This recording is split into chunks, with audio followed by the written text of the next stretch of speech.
sa kampanya. Inihayag ho ni Senador Ramon Bong Revilla Jr.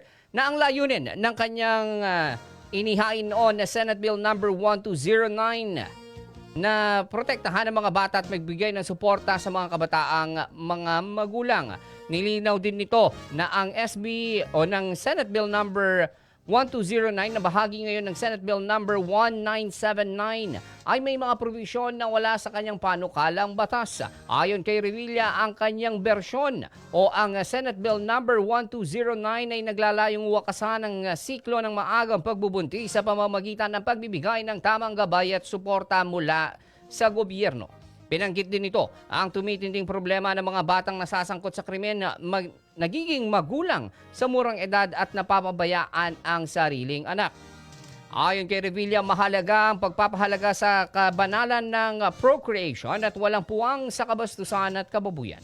Tiniyak din ni Revilla na gagawin nito ang lahat upang maprotektahan ang mga bata mula sa iba pang mga makamundong bagay.